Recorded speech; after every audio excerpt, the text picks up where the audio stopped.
Believe it or not, the Mercedes E-Class Coupe is actually quite the unique offering.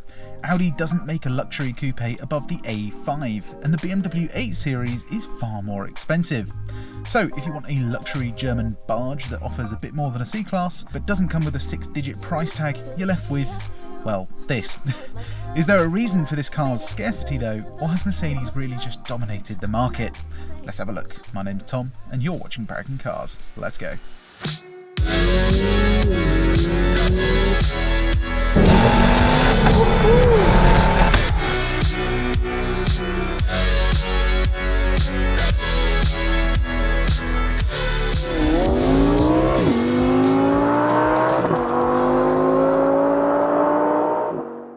We're on TikTok, so if you want to see weekly updates, behind the scenes footage, and some funny stuff, click the link in the description below to follow us now.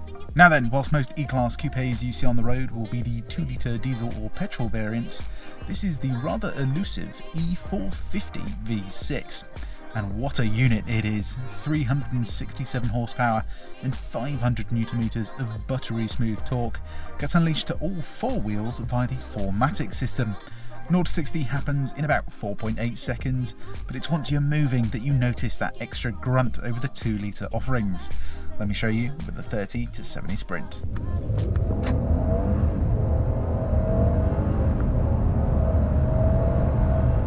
Well, there you have it.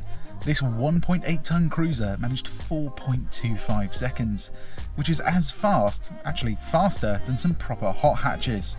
Autobahn beast it is then. But what about the interior? What do you get over the C-Class? Well, firstly, you get no B-pillar, and that's just downright cool. I suppose to some that might not seem like much, but once you see that sideline, it is hard to go back. You also get 2 huge displays and just generally a lot more room on the inside. Even the rear seats have a genuinely useful amount of space for adults. I mean, for people over 6 feet it'll still be a struggle, but for me at 5'11", it's just about comfortable enough. Certainly better than a C-Class. Now, if you want to see a full practicality test, then refer to the link video in the top right hand corner. As for now though, let's get driving. Oh, this is the life, isn't it? Back in another Luxo barge. This time though, we got the V6 instead of the 2-litre that's in the E300. And in this review, I kind of want to see whether it's actually worth getting this, because I don't see many E400s or E450s about. Because a lot of journalists basically said, yeah, it's nice, but it doesn't really set itself apart that much from the rest of the range, and doesn't really have any kind of sportiness to it. A lot of people said that even about the E53 AMG as well. But I don't think it's really about that. I think this car is just about the ease of driving. Yes, the E300 is technically quick enough, but the engine is always kind of purring away. In this, it's just relaxed, it's smooth. You've got the 4MATIC system that just puts the power down, come rain or shine. And then you've got that beautifully smooth gearbox with 9 speeds, so you're never going above 2,000 revs basically. That's what it's about. It's the ease of driving, and like going over the speed bumps back there, the suspension just absorbs any kind of imperfection in the road. And you know, you just got this like big armchair that you're sitting in. You can get nice and low, so you feel like you're sitting in the car rather than on it. A lot of cars these days, especially some Mercs actually, you seem to be sitting just a little bit too high up. But the E-Class Coupe is bang on. You feel like you really are sitting in the car. Steering's nice and light. Although one thing I'm noticing actually is you can feel that this has the 4MATIC system. It definitely adds an air of like kind of electric assistance to the steering. Like it makes it feel like there's more bits going on. Anyway, let's use the steering column mounted shifter to change into reverse. You've got a nice high def reverse camera, lines telling you where you're going to go. Works well at night as well. And then it's got a high refresh rate as well, which is one thing that a lot of reverse cameras lack, which means, you know, you end up closer to something than you initially think you are, and then you kind of slam on the brakes. but this has loads of assistance systems when it comes to parking, and once you're too close to something, it actually just stops the car for you, which I wouldn't rely on because it doesn't always work, but it is very good. And you know, sometimes when you're in a rush and you end up reversing a bit too quickly, there's a car behind you, it just eases onto the brakes, lets you know that there's something there, which is pretty handy. Now, the downside of driving this round a town like London, city like London rather, is that obviously being a coupe, you've got bigger doors and it's an E-Class, so it's a big car, which means getting in and out can be a bit of a struggle depending on where you are. If you live in the countryside, it's kind of okay. Like, it's just about skinny enough to get down those country lanes. However, you know, you do have to get used to it. And the thing is, because you sit in it rather than on it, it does make it feel wider than it actually is. Like, I noticed when I first got in this thing, I thought it was like really wide, and then you look and you're like 2 meters away from the curb still. Anyway, let's see what this car's like coming out of a junction. So start stop is on, which is not something I usually would have on, but for the sake of a test, we're going to have it on. Then you give it half throttle out of a junction, 4MATIC system does its thing, and you just have this lovely V6 purr. And I mean, it's just effortless, basically. And that's what you want, really, from your big luxury coupe. It should just be effortless. Right, let's reset our trip computer and see what kind of fuel economy we can get. Now, Mercedes say this will only do 32 miles per gallon on the combined cycle. And when the E450 can quite easily manage above 40, that's not a brilliant number, honestly. I sort of thought being a big V6, it would just be working less hard most of the time. Like, you know, in BMWs you have the B58 inline 6 that can return similar economy figures to the 2-litre engines in the range. So I'm kind of hoping it does better than 32 mpg.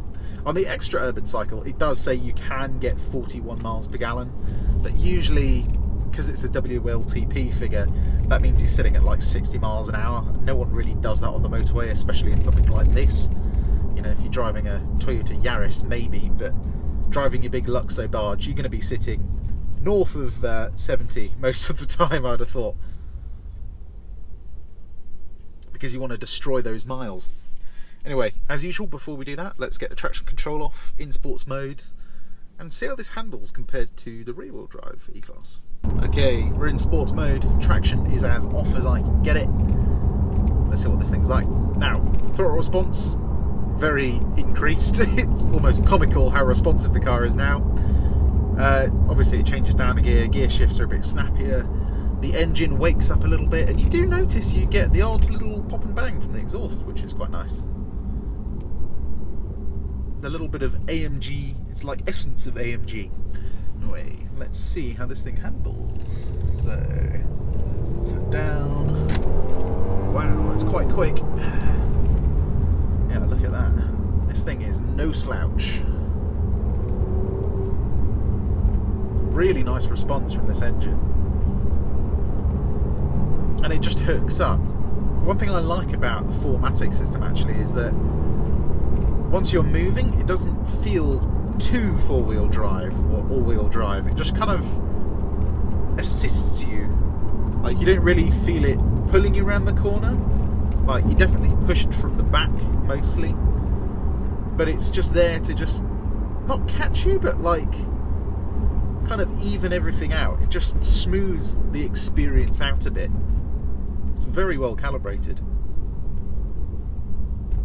It does sound nice, this, actually. Anyway, traction back on. Let's go into Eco and do some mile munching. Now, a lot of people in my last E-Class review pointed out that I was in sports mode. It's actually not sports mode, it's just like a look, a dash design, even though it says sports. So if I go home and then go over to design, you can select sport, classic or progressive. Progressive is actually my favourite setting. I think it looks really nice and futuristic, but the speedo is in the middle and I need to be able to see what speed I'm doing. So actually let's leave it in classic, just to save a bit of confusion. But yes, even though it says sport, it's not necessarily in sports mode. The way you actually see what mode you're in is this little bit down here. Notice it says E, that means eco, funnily enough. Anyway, let's go for classic. I think classic, it looks okay, but it looks a bit old-timey to me now.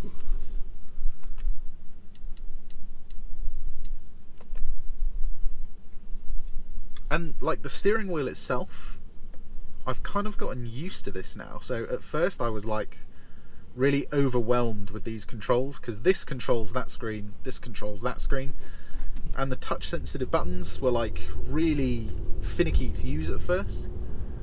But it took me probably like 2 days to get really used to them. And then after that, it's totally fine really. Like I actually really like this system now. And more often than not, I find myself just using this rather than the scroll wheel down here. Anyway, coming onto the motorway, even in eco mode, you've got that nice big V6. Is this guy seriously turning left? Naughty, naughty. But yeah, in eco mode, you just tickle the throttle, and look at that, that's 40. Truck's in the way, so I can't keep accelerating. But you get what I mean. It basically doesn't have to work hard at all to get you up to speed. And then once you're on the motorway, we can see what the response is like. A bit of traffic today. Wait for people to sort themselves out.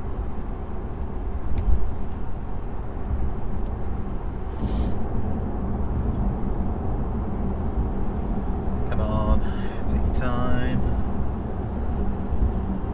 Get in there. There's a van there now. So, but you put your foot down in eco, and it does deaden the throttle quite a bit, trying to save you fuel. If I go into comfort mode, which is what most people are going to be in most of the time, if I slow down, let's go from like, I don't know, 50 miles an hour, and then I put my foot down, downshifts a couple of gears, but it uses the torque of the engine still, and it takes you up to 70 within like 2 seconds. It is really nice and smooth, this thing. At the bottom of the accelerator pedal there is a little button, so if I press that, then it will downshift all the way and give me full beans. But you don't really need to do that most of the time. Most of the time you just kind of want to glide up to 70 miles an hour, whack the cruise control on, and just chill out. And that's what this car is about. It just munches miles. Got no road noise, wind noise. Like the suspension it just deals with all the bumps. You don't get anything coming into the cabin that you don't want. It just wafts along. If I was going to name this car instead of a Mercedes E-Class, I'd just call it the Wafter. That's literally what it is. It just wafts.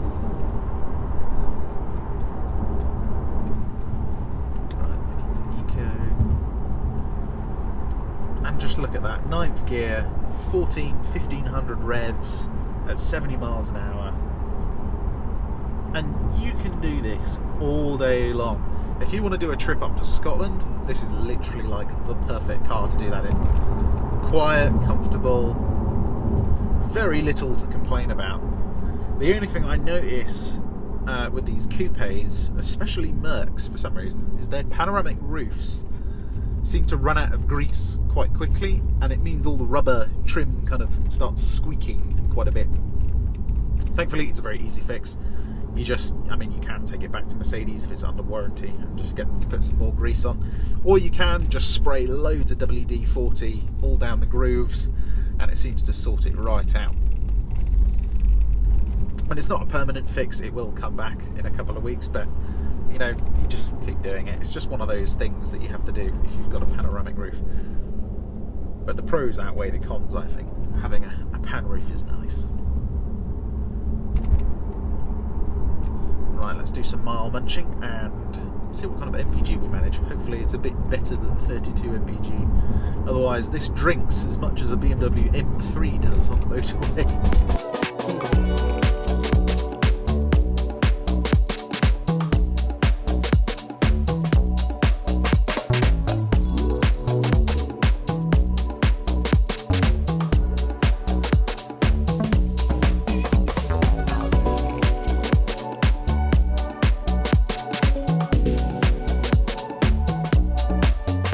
Okay, so we had a bit of traffic towards the end there, but overall a fairly clear run, and unfortunately we're still only doing 32.8 mpg, which is it's not ideal really. That means it drinks as much as a BMW M3 does. Ouch. Yeah. Now it is 1.8 tons, still a V6, so it's a big engine, but I did think it just wouldn't have to be working that hard because it can use all that low down torque. I sort of thought, yeah, it'll do maybe like 38, but I think on a long run you might get like a 36 to 38 miles per gallon out of this, which is okay, but it could be better still, I think. I'd be interested to see the difference between this and the one that's fitted with the EQ boost system, to see if that actually helps with fuel economy. But yeah, if you buy one of these, just don't look at the fuel gauge too much. It does have quite a big fuel tank though, so thankfully it doesn't mean you're going to be stopping too much to fill it up, but yeah, it's going to hurt your wallet. If you want a Mercedes E-Class Coupe that is good on fuel, you're going to want to get a Mercedes E220, which, if you want to go and see a review on that car, I'll put a link in the top right hand corner for you. If you want to keep watching this though, and see how fun this is on a B road, keep watching. Okay, back in sportiness. Got the traction off, as usual. There seems to be a lot of traffic there today, unfortunately. So we're going to go this way first. It's genuinely fast.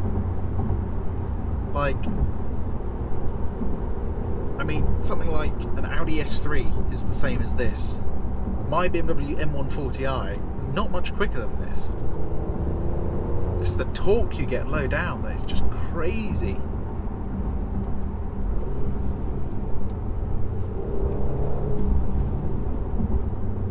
See what it sounds like actually. So I can get the pan roof tilted open. We'll get the back windows down.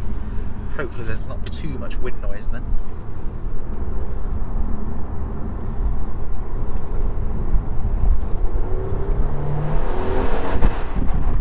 Yeah, sounds good, doesn't it? Suspension. Yeah, this is where it kinda lets you down a bit. Just a bit too soft, like pushing it around this corner. Yeah, it doesn't want to do that too much. It's yeah, it needs stiffer springs or stiffer dampers to really control its weight well. Very much comfort orientated, but I mean, like, it changes direction sort of well enough. You can feel a bit of body roll. It's a bit more old school coupe, which, I mean, for 99% of the time is actually what you want. You don't want it to be a sort of AMG-esque car. It's certainly got AMG speed though, I'll give it that. Right, I think we're going to go to the smaller B road first, because there's a bit of traffic here. I want to drive this thing properly. Whilst we're in traffic, actually, I want to see if you can hear these pops and bangs, because you can just about hear them from the inside.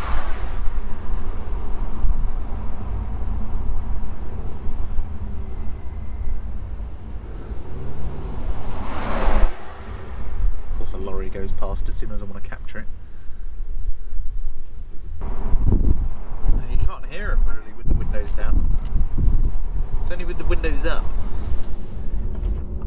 I'm certain it's not fake though.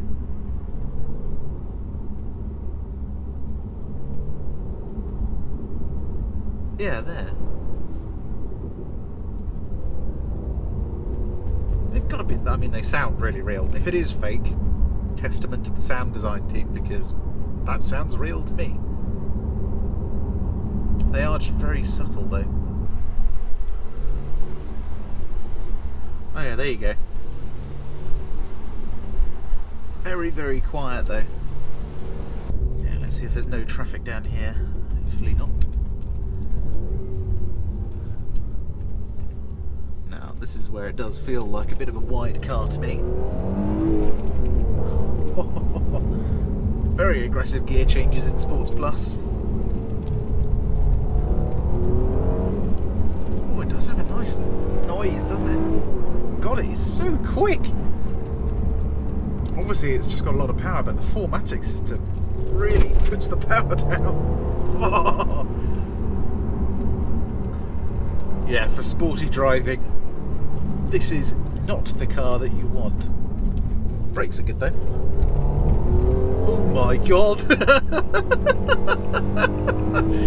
Oh, ridiculous! Absolutely ridiculous. Right, turning circle. Can we do it in one turn? Yes, we can. Way. God, yes, the chassis is a bit overmatched, to say the least. Right, let's do a sort of launch. Goes from second gear for some reason, this car. Maybe to do with smoothness. Right, will we hit 60 before the corner? Look at that. That is genuine speed.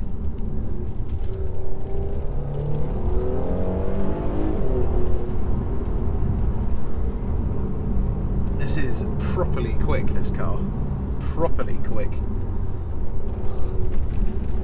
Ooh. It's so boaty though. It's like driving one of those power boats that is just huge and wallows through the water. Like, you give it a command and it kind of, you just have to wait a bit.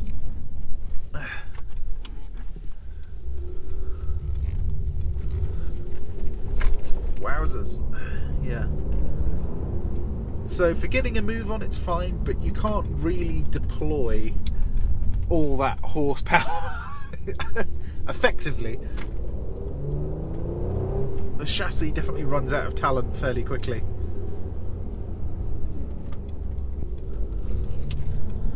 Like, even around a tighter roundabout, 4MATIC system. Oh my god. It's just shocking how much grunt this thing has.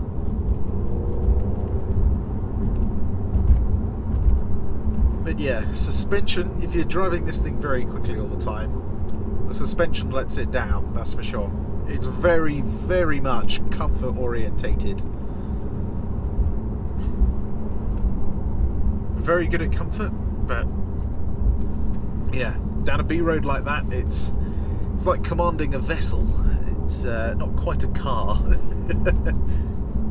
But the thing is though, so if you leave it in Sports Plus and then just kind of use the torque of the engine, because that's what it's about really, that's where it is good. It's good at just like munching miles smoothly and at a good pace. Definitely not a 10/10ths car though, more like sort of 8/10ths. Okay, we're in the backup location. Let's get ourselves back into Sports Plus. There we go, very nice. How's this thing handling? It certainly grips, even on the faster stuff, but it's just the chassis that really lets you down a bit. Okay, now we've got to go back through the menus, into vehicle, into system, traction off, there we go. Why can't they just have a button? That would be so much better, wouldn't it?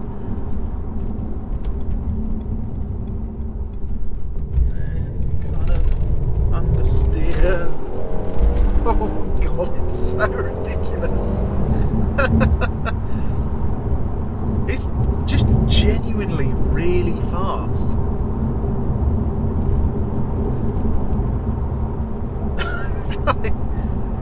It's so weird. One GoPro doesn't seem to want to work for some reason. But like, you push it round a roundabout like this, the back end's moving around.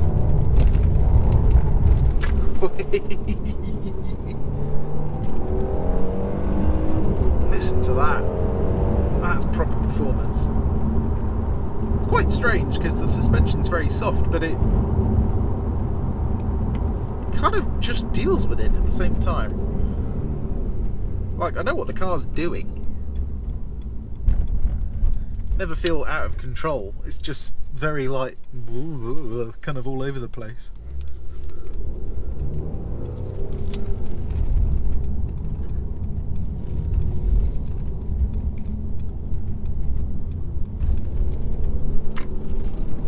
It's just the power that surprises you.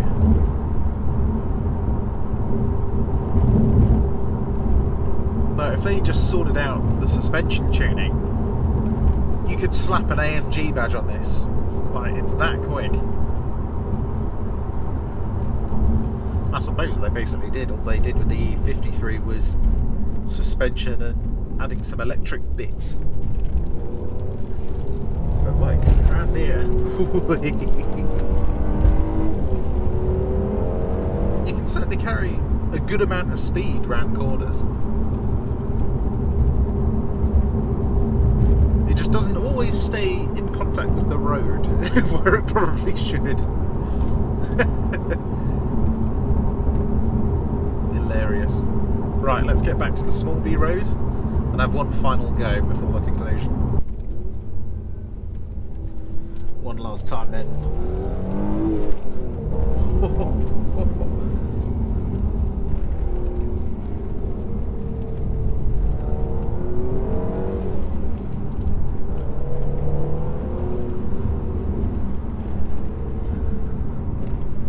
At least it deals with that bump well.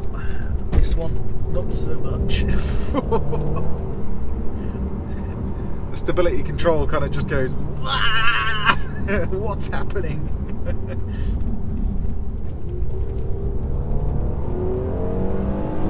Look at that power coming out of corners. Absolute weapon. But yeah, I think the conclusion is going to be fairly obvious. Not quite the sporty car you might think it might be. Definitely Grand Tourer comfort orientated. But it is very good at that. And as I mentioned in the intro, there's not really another German competitor to this. Yes, you got the BMW 8 Series, but that's a lot more money. That's more like an S-Class coupe competitor. Audi doesn't really have anything that compares to this. You know, there's no A6 coupe. So this is really in a field of its own. And it's weird because, to me at least, it should be a really desirable market. You know, big luxury coupe. Because it's definitely better than a C-Class. You know, you get more room. It's just generally bigger in every dimension, more comfortable, quieter to drive.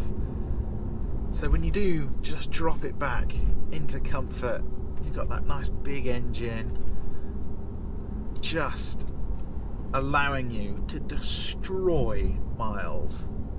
This is a continent crushing machine. Just don't go too fast in it. Anyway, as always, I hope you enjoyed this review. If you did, give it a like, and why not subscribe, as not only can you see more content like this, you can see everything we have for sale, which, as of this review releasing, should still include this absolutely wonderful Mercedes E450 Coupe.